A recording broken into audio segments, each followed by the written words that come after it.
ndeysaan mu ñàkk usine ziar naa la champion yaa ngi si jàmm mais noo dundee bés bi tey gaañ ndeysaan si lan nga nekk temps yi man maa ngi sama entraînement rek waaw nga jël final bi barki démb jël fii 5 nag yi ndeysaan waaw loo siy wax loolu ñu si kontaan bu baax de ndeysaan waaw wax dëgg am ci lu ci wax dëgg kontaan bu baax ndax loolu mooy suñu liggéey loolu lañu def loolu lañu liggéey ndeysaan ñu ci kontaan bu baax nag sant waa Koungheul yëpp di leen gërëm quoi ndax amuñu seen fay quoi ndax ñooy jàppale bu ñu dem rek ñu ngi suñu ginnaaw amuñu seen fay daal ndeysaan looy waajal ah looy waajal ah man maa ngi xaar rek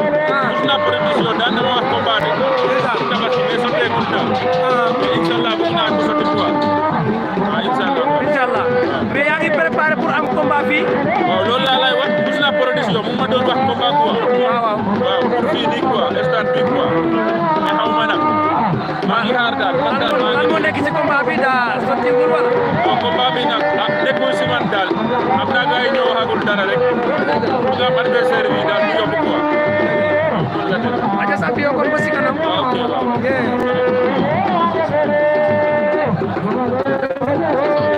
non sama micro bi ci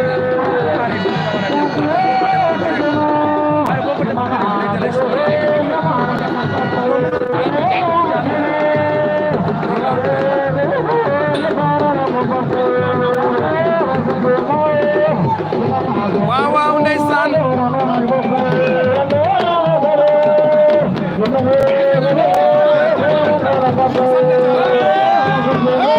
waaw Sané Thiam mooy tuus noonu Sané Thiam mooy tuus Sané Thiam waay Fadel production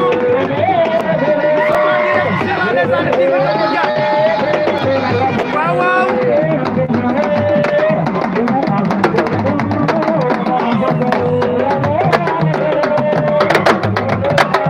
Thiara bu nga jangi noonu ndeysaan Thiara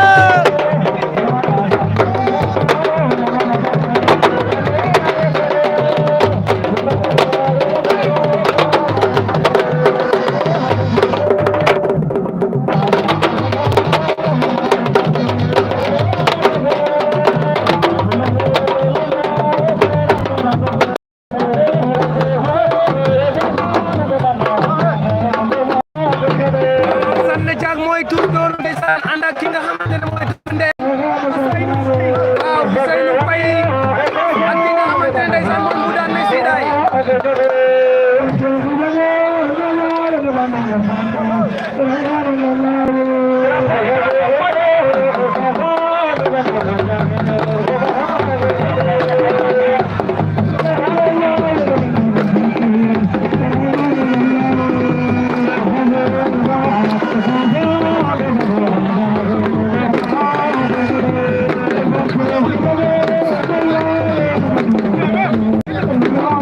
waaw waaw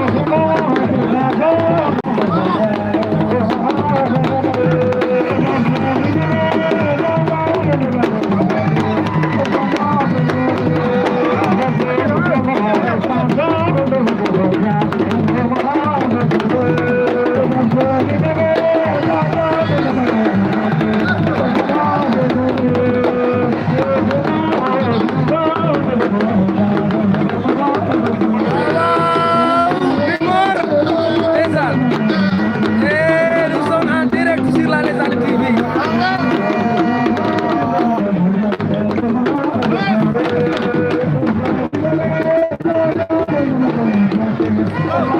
waaw waaw ñu dem ci drapeau bi pare bi ndeysaan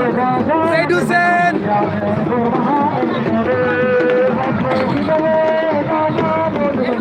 drapeau Rom Rom ndeysaan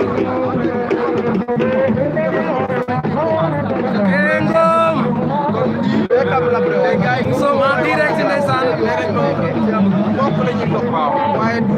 côté contrat côté bi am te loolu dafa rëy ci man mooy première édition première colère bi lan la colère bi mooy mbokk bi xam naa paa bi moo ko mën a faram fàcce ndax paa bi bu ñëwee paa bi won na ma nit ñi da nga bokk ak ñoom mais man su ma xamul itam